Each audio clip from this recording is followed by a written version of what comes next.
Hey traders, welcome back to the channel. Today, we're diving deep into a powerful tool that every serious trader should know how to use.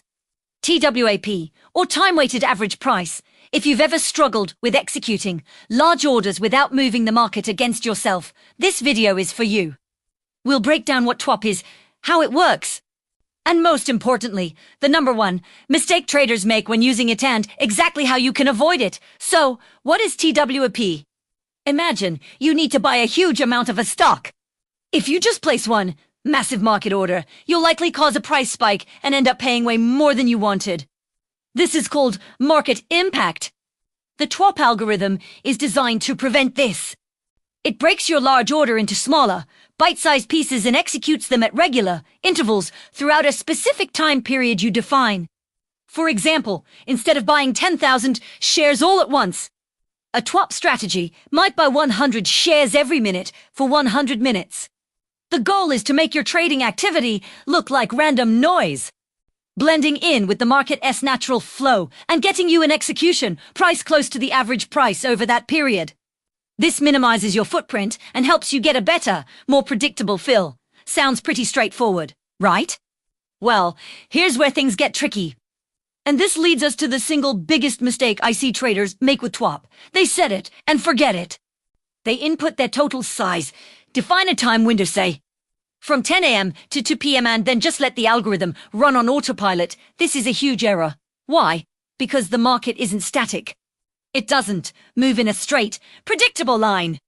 The set it and forget it approach completely ignores real-time market conditions. Think about it. What if a major news event hits at 11 a.m. and volume explodes? Or what if the market enters a super low volume lull around lunchtime? A rigid, pre-programmed TWAP will just keep chugging along, buying the same small amount at the same fixed interval, regardless of what's happening.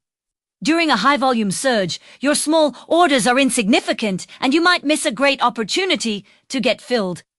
Even worse, during a low-volume drift, your small orders can suddenly become a huge part of the market activity, creating the very market impact you were trying to avoid in the first place.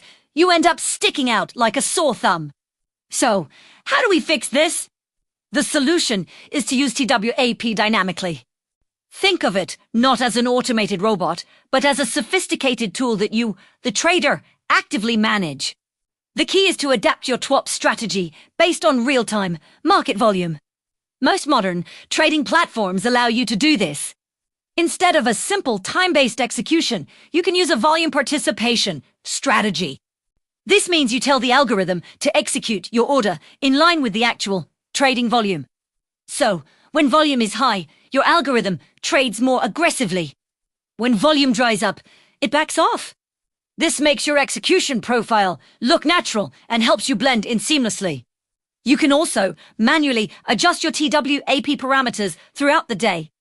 If you see volume picking up, you can shorten your time interval to trade more frequently. If the market becomes quiet, you can pause the algorithm or lengthen the intervals. The goal is to be an active participant, not a passive observer.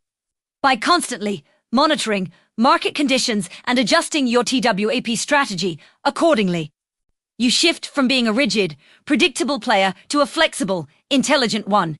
You'll reduce your market impact, improve your execution price, and ultimately become a much more effective trader. So, to recap, don't just set and forget your TWAP orders, actively manage them. Use volume participation features and be ready to adjust your strategy based on what the market is telling you in real time. This small shift in approach can make a massive difference in your trading results. I hope this helps you master your order execution. If you found this video valuable, please hit that like button and subscribe for more trading insights. Let me know in the comments if you have any questions or your own tips for using TWAP. Thanks for watching. And I'll see you in the next one.